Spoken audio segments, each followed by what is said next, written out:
एक जंगल में टोनी चिड़िया उसके चाचा चाची के साथ रहा करती थी। टोनी चिड़िया के माता पिता का बचपन में ही देहांत हो गया था, इसलिए वो उसके चाचा चाची के साथ रहती थी। लेकिन टोनी चिड़िया के चाचा चाची बहुत ही लालची थे। वो दोनों टोनी चिड़िया से बहुत ज़्यादा काम लिया करते थे। गौरी, तुम टेंशन क्यों लेती हो? टोनी को थोड़ा बड़ा होने दो, उसके बाद सारी प्रॉपर्टी हम लेकर उसे मैं बहुत दूर जंगल में छोड़ दूंगा। उसे तो पता भी नहीं है कि ये सब उसके माँ बाप छोड़ कर गए हैं। तभी टोनी चिड़िया आ जाती है और वो अपने चाचा की सारी बात सुन लेती है। उसे ये सुनकर बहुत ज़्यादा अफसोस होता है। अब मैं कहाँ जाऊँ? मुझे तो पता भी नहीं था कि मेरे चाचा इतने चालाक हैं। मुझसे जिंदगी भर तक सारा काम लेते रहे। मुझे कभी पता नहीं चलने दिया कि ये सब पैसा मेरे माता पिता का ही है। अब मैं मेरे चाचा के साथ नहीं रहूँगी। ये तो बहुत ज़्यादा चालाक निकले। मैं यहाँ से बहुत दूर जंगल में चली जाऊँगी। फिर टोनी चिड़िया वहाँ से बहुत दूर चली जाती है और वो किसी एक जंगल में जाके रुक जाती है। पर वहाँ जाकर उसे बहुत ज़्यादा डर लगने लगता है। वो सोचती है कहीं मैंने यहाँ पर आकर गलती तो नहीं कर दी। इस जंगल में तो कोई भी पक्षी नहीं है। अब मैं यहाँ से कहाँ जाऊँगी? आगे तो शायद जंगल सूखा पड़ा है। मैं थोड़ी देर इंतज़ार करती हूँ, शायद से कोई पक्षी यहाँ पर आ जाए। मुझे लगता है सारे पक्षी अपना अपना अनाज ढूंढने के लिए गए हैं। शाम तक वापस आ जाएंगे। थोड़ी देर रुकने के बाद टोनी चिड़िया को बहुत दूर से एक रोशनी नज़र आती है। टोनी चिड़िया सोचती है कि शायद कोई इंसान होगा, लेकिन वो फिर डर जाती है। वो रोशनी धीरे धीरे ज़मीन की तरफ आने लगती है। जैसे ही वो मशीन ज़मीन पर उतरती है तो टोनी चिड़िया सोच में पड़ जाती है कि अजीब व गरीब ये गोल गोल चीज़ क्या है जो ज़मीन पर उतरी है, क्योंकि टोनी चिड़िया ने ऐसी कोई चीज़ कभी आसमान में नहीं देखी थी। वो तो एक स्पेसशिप थी जो एलियन लेकर आए थे। तभी उसमें से 2-3 एलियन उतरते हैं। ये देख के टोनी चिड़िया तो बहुत ज़्यादा चौंक जाती है। ओह नो, ये तो स्पेसशिप है। इसे तो मैंने एक पिक्चर में देखा था। कौन सी पिक्चर थी वो? हाँ, वो पिक्चर ऋतिक रोशन की थी। उसका नाम कोई मिल गया था। उसी में उसने एलियन से दोस्ती की थी। तो क्या सच में मैं एलियन को देख रही हूँ?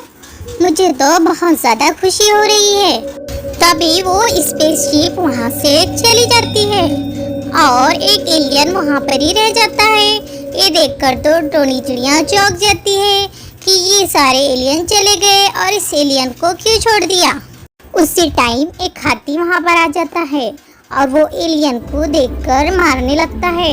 वो एलियन को इतने ज़ोर से मारता है कि टोनी चिड़िया से रहा नहीं जाता और वो सोचती है कि ठीक है, मैं ही एलियन की मदद करती हूँ। फिर टोनी चिड़िया जाकर एलियन की मदद करती है। ये देखकर वो हाथी वहाँ से भाग जाता है। फिर एलियन टोनी चिड़िया का धन्यवाद करता है, लेकिन टोनी चिड़िया के तो कुछ समझ में ही नहीं आता कि एलियन क्या बोलना चाहता है। फिर टोनी चिड़िया उसे ध्यान से देखती है तो वो समझ जाती है कि वो उसका थैंक यू कर रहा है। एलियन, मैं तुमसे पूछ रही हूँ कि सारे एलियन उस स्पेसशिप में चले गए और तुम अकेले यहाँ पर क्यों रह गए हो? तुम्हारा तो यहाँ पर कोई नहीं है। अब तुम यहाँ पर रह के क्या करोगे? फिर एलियन टोनी चिड़िया को इशारे से बताता है कि उसका लॉकेट कहीं पर गुम हो गया है और वो उसे नहीं मिल रहा है। जब तक वो उसे नहीं मिलेगा वो उसकी दुनिया में नहीं जा सकता। तभी टोनी चिड़िया उस एलियन से वादा लेती है कि जब तक के तुम्हारा लॉकेट नहीं मिलता तुम मेरे साथ रहो, मैं तुम्हारी मदद करूँगी। ढूंढते ढूंढते एक दिन टोनी चिड़िया को वो लॉकेट चील के गले में मिल जाता है। चील भाई, प्लीज़ ये लॉकेट एलियन का है। ये लॉकेट आप उससे दे दे। इस लॉकेट की मदद से वो अपनी दुनिया में चला जाएगा। ए टोनी चिड़िया, तुम्हारी इतनी हिम्मत कि तुम मुझसे लॉकेट मांग रही हो? फिर चील में और टोनी चिड़िया में बहुत जोर की लड़ाई होने लगती है। चील टोनी चिड़िया को बहुत ज़्यादा जख्मी कर देता है, लेकिन टोनी चिड़िया अपने दोस्त के लिए लड़ती है और उस लॉकेट को छीनकर वहाँ से उड़ जाती है। टोनी चिड़िया इतनी ज़्यादा जख्मी हो जाती है कि वो बहुत मुश्किल से उड़ उड़कर अपने घर तक जाती है और घर जाकर वो बहुत बुरी तरह से बीमार पड़ जाती है। फिर एलियन अपनी लॉकेट की मदद से टोनी चिड़िया के सर पे हाथ रखता है और अपनी शक्ति से उसे अच्छा कर देता है और वहां से चला जाता है।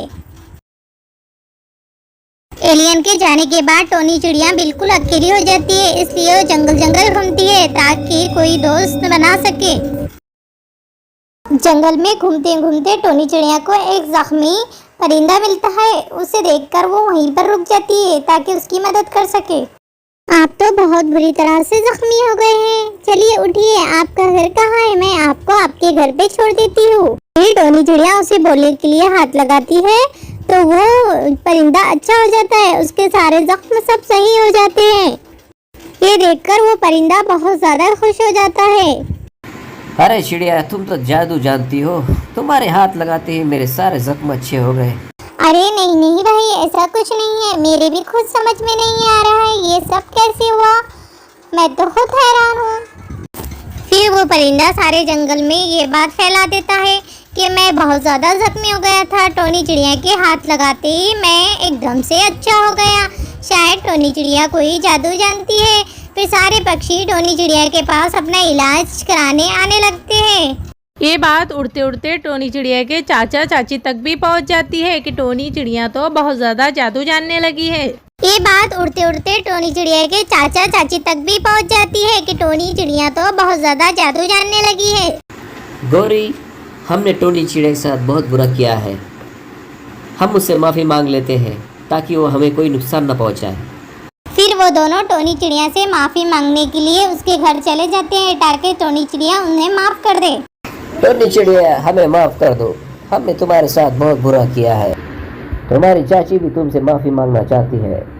फिर वो दोनों टोनी चिड़िया से गिर गिरा के माफ़ी मांगने लगते हैं। टोनी चिड़िया को उन पर रहम आ जाता है। ठीक है, मैं आपको माफ़ी दे देती हूँ, लेकिन आप मुझसे वादा लो कि आप आइंदा मेरे साथ ऐसा कभी नहीं करेंगे, मुझे अपनी बेटी बना के रखेंगे। टोनी चिड़िया उन दोनों को माफ़ कर देती है और उनके साथ हंसी खुशी रहने लगती है। टोनी चिड़िया समझ जाती है ये सब एलियन की वजह से हुआ। एलियन ने उसके सर पे हाथ रख के उसे बहुत सारी शक्ति दी थी, जिस तरह से कोई मिल गया में हृतिक को एलियन ने शक्ति दी थी।